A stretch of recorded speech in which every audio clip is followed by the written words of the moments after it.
हरे कृष्णा। सभी शास्त्र एक ही स्वर में कहते हैं कि जो भी एकादशी व्रत का पालन करता है वो सभी पापों से मुक्त होकर कभी भी नारकीय लोकों में प्रवेश नहीं करता है। ये व्रत इतना सशक्त है कि यदि कोई भूलवश इसका पालन कर लेता है तो भी उसके समस्त पाप नष्ट हो जाते हैं और वो सरलता से जीवन के परम लक्ष्य भगवत धाम को प्राप्त कर लेता है। एकादशी के दिन अन्न का परित्याग करना अनिवार्य है।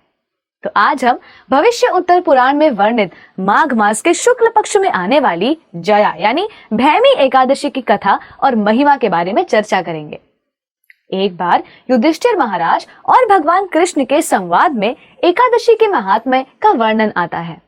युधिष्ठिर महाराज भगवान श्री कृष्ण से कहते हैं, हे जनार्दन, माघ मास के शुक्ल पक्ष में आने वाली एकादशी की महिमा और उसकी कथा क्या है? इस एकादशी को कैसे संबोधित करते हैं और इस पवित्र दिवस को हम किसकी उपासना और पूजा करते हैं? भगवान श्री कृष्ण बताते हैं, प्रिय राजा युधिष्ठिर, माघ मास के शुक्ल पक्ष में आने वाली ये एकादशी जो बड़े से बड़े पापों से मुक्ति प्रदान करने वाली है, इस उत्तम तिथि को जया एकादशी के नाम से जाना जाता है। और ये एकादशी बड़े से बड़े आसुरी प्रभाव से भी मुक्ति प्रदान कराती है। जो कोई भाग्यशाली व्यक्ति इस पवित्र दिन व्रत का पालन करते हैं उन्हें पिशाच की योनि में जन्म कभी नहीं लेना पड़ता और अंत में जन्म मृत्यु के इस भयानक चक्र से वो मुक्त हो जाते हैं। एक बार की बात है कि स्वर्ग लोक में देवराज इंद्र पारिजात वृक्षों से सुशोभित वन में विहार कर रहे थे। अपनी प्रसन्नता के लिए इंद्र ने वहां विहार नृत्य और संगीत का आयोजन किया था। चित्रसेन नाम के एक संगीतकार अपनी अर्धांगिनी मालिनी के साथ और अपने पुत्र माल्यवन के साथ वहां संगीत का कार्यक्रम प्रस्तुत कर रहे थे।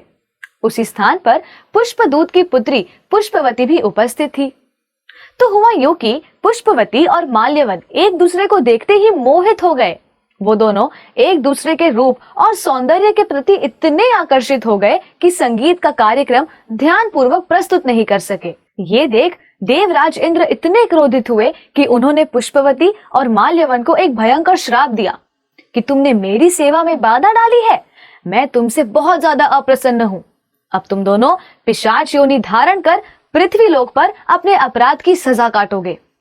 ऐसा भीषण श्राप के कारण वे दोनों अत्यंत पीड़ा उठाते हुए पृथ्वी लोक पर हिमालय में अपना दंड भुगतने लगे। उनकी विवशता कुछ ऐसी थी कि वो न कुछ स्पर्श कर पा रहे थे, ना उन्हें किसी भी प्रकार की गंध का आभास हो रहा था।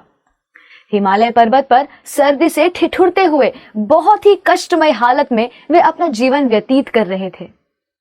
एक दिन अत्यंत दुखी होकर वे एक दूसरे से कहने लगे कि पता नहीं हमने पिछले जन्म में ऐसा कौन सा कार्य किया है जिसका हमें इतना पाप भुगतना पड़ रहा है।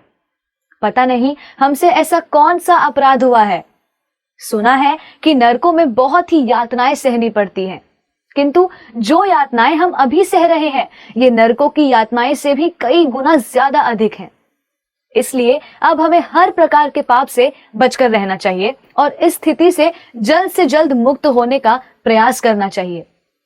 सौभाग्यवश माघ मास के शुक्ल पक्ष की तिथि आई। उस दिन उन्होंने कोई भोजन नहीं किया। उनके शरीर में इतनी शक्ति भी नहीं थी कि वो चल पाएं और वो एक पीपल के वृक्ष के नीचे गिर पड़े। पूरी रात उन्होंने ऐसे ही काटी। अब रात के समय वहां पर और सर्दी बढ़ती गई, जिस कारण वे बिल्कुल सो भी नहीं पाए। इस प्रकार अनजाने में दोनों ने एकादशी व्रत का पालन कर लिया। भगवान की कृपा से द्वादशी के दिन उनको एकादशी व्रत का पूरा फल प्राप्त हुआ, जिस कारण उन्हें आखिरकार पिशाच योनि से मुक्ति प्राप्त हुई। वे दोनों एक बार पुनः देव योनि प्राप्त कर सुंदर आभूषण और हर तरह के श्रृंगार से सुशोभित होकर स्वर्गलोक लौट गए। जब स्वर्गलोक में देवराज इंद्र ने उन्हें देखा तो वे स्तब्ध रह गए।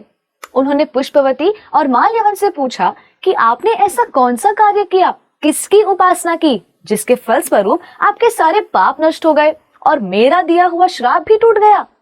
उत्तर में माल्यवन ने कहा कि हमें इस श्राप से मुक्ति परम पुरुषोत्तम भगवान श्री कृष्ण की कृपा से और जया एकादशी के व्रत के पालन करने से मिली है। श्री कृष्ण की कृपा से और जया एकादशी के पालन के प्रभाव से हमें पिशाच योनि से मुक्ति प्राप्त हुई है। फिर इंद्र ने माल्यवन और पुष्पवती से कहा कि क्योंकि आपने श्री कृष्ण की सेवा की है और एकादशी व्रत का पालन भी किया है, इसलिए अब आप मेरे द्वारा भी पूजनीय हो गए हैं। भगवान युधिष्ठिर महाराज से कहते हैं कि जो व्यक्ति इस व्रत का श्रद्धा पूर्वक पालन करते हैं उन्हें ब्राह्मण हत्या के पाप से भी मुक्ति प्राप्त हो सकती है और उन्हें हर प्रकार के दान का लाभ भी प्राप्त होता है। और तो और उन्हें हर प्रकार के यज्ञ का और हर प्रकार के तीर्थ भ्रमण का भी लाभ प्राप्त हो जाता है और ऐसे व्यक्ति वैकुंठ में वास करने के अधिकारी बन जाते हैं।